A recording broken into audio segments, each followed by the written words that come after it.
Hey, welcome to Cook It with Tim. We're gonna make chicken saltimbocca today. One of my favorites, easy to make, doesn't take that many ingredients.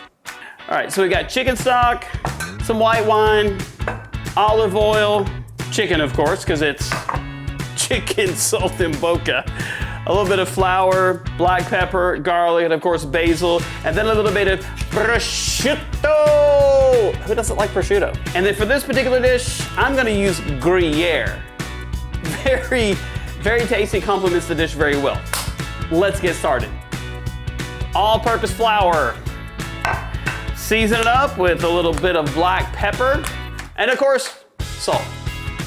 Sauté. Just incorporate it, just like that. Nothing super fancy.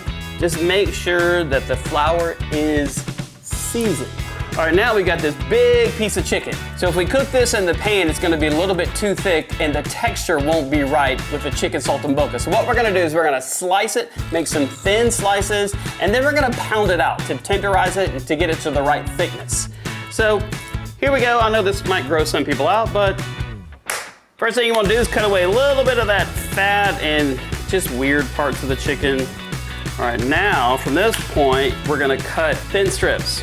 Press down with your hand, run your knife under it, parallel to your hand being pressed down, and you end up with a beautiful cut of chicken. Perfect for chicken saltimbocca. All right, now here's what you're gonna need. One of these little meat tenderizing tools, and it's kind of like a hammer, but it's a food hammer.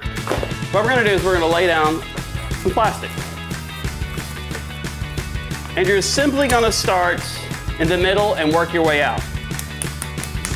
Now don't act like you're hammering a nail, pounding it to death. Just be gentle with the chicken. Okay, you wanna work your way in and then work your way out to get it to your desired thickness. I like about 1/4 to 1/2 inch for this particular dish. Go to the other one. Let's see what this looks like. Ready? Next up, season the chicken with salt and pepper. Salt. A quick hack, let me show you what I did was I put new strips of plastic wrap on top of my cutting board because I cleaned it with soap and water when I was cutting the chicken and pounding out the chicken on the cutting board. So to be a little bit, tad bit like, I don't know, lazy, I covered it with plastic wrap so when I'm done messing with the chicken and prepping it, I just remove the plastic and it's clean. Now we're gonna get some prosciutto. Lay that pretty prosciutto right there on top of the chicken.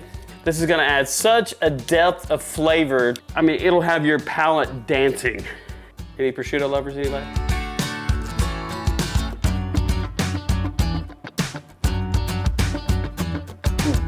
Next step, take some toothpicks. Sorry for the full mouth. I just want to pin the prosciutto into the chicken because we don't want to lose the prosciutto in this next step. Let's do the other side.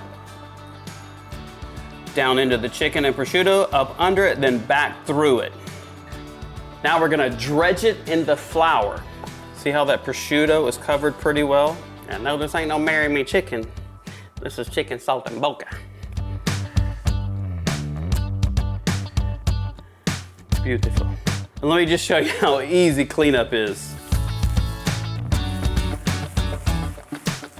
See? That easy. Okay, so I'm gonna figure out how to make slices out of this because I don't really have a slicer. So what I'm gonna do is I'm gonna cut away the rind, do away with that, and let's use the back blade of just a regular box grater and see if that'll work. By golly, just call me a genius, look at there. Let's get a few more of those. Okay, next you wanna get you an oven-safe pan. Okay, next thing, turn on some heat. The pan has been on a medium-low flame for about 1.5 to 2 minutes. We're gonna use a little bit of extra virgin olive oil. And why am I using extra virgin olive oil to cook with? Because we're not using a super high heat. So whenever you use a lower heat to cook with, you can use EVOO. Now what we're gonna do is we're gonna add flavor to the chicken saltimbocca. We're gonna add fresh garlic, And then next, we're gonna infuse it with a little flavor of fresh basil because we want the oil to absorb basil, garlic, and then we're gonna cook the chicken right in here. The garlic and basil have been cooking in that hot extra virgin olive oil for probably 3 to 4 minutes. We're gonna remove the basil because the flavor of the basil has gotten down into the oil. Next thing, we're gonna take the chicken and we're gonna go prosciutto side down. Just shaking that excess flour off and then go right down there, just like that. Move the garlic over so we can get the other piece in. Boom. We're gonna let that go just a couple of minutes and we're gonna flip it over and then we're gonna cook the other side.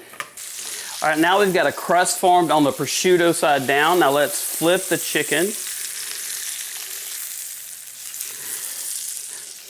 I'm gonna do it with my hands, but you can do it with a fork and tongs, but I'm gonna go ahead and pull out these toothpicks. The main purpose of the toothpicks was to get the prosciutto to adhere to the chicken. Chicken's about 60% of the way cooked. We're gonna add some chicken stock. We're gonna let that go for about 60 seconds. Now we're gonna get some white wine. I mean, you can really use whatever you want, but ideally, if I had a Pinot Gris or Pinot Grigio, it would be the best. All right, we're just gonna let that chicken get real good and happy with the chicken stock and that white wine. Chicken stock, white wine are in the pan. We let that cook for about 2 minutes. Now we're gonna finish it in the oven at 350 degrees for about 7 to 8 minutes. All right, we're gonna cut up a little bit of basil to top it with.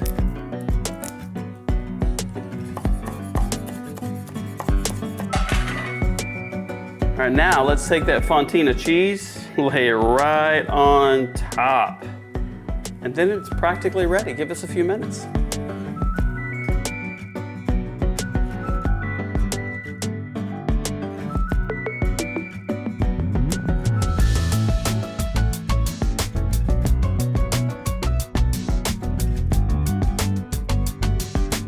So let's grab a couple pieces of that garlic.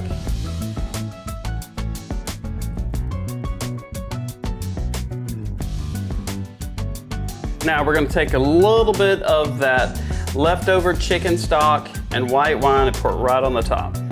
Finally, fresh basil.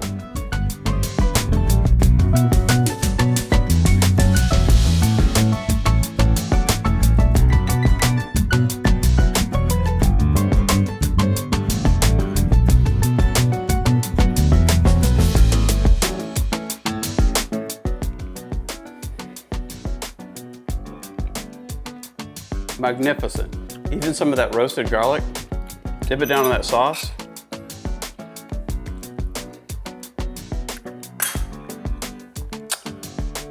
Delicious.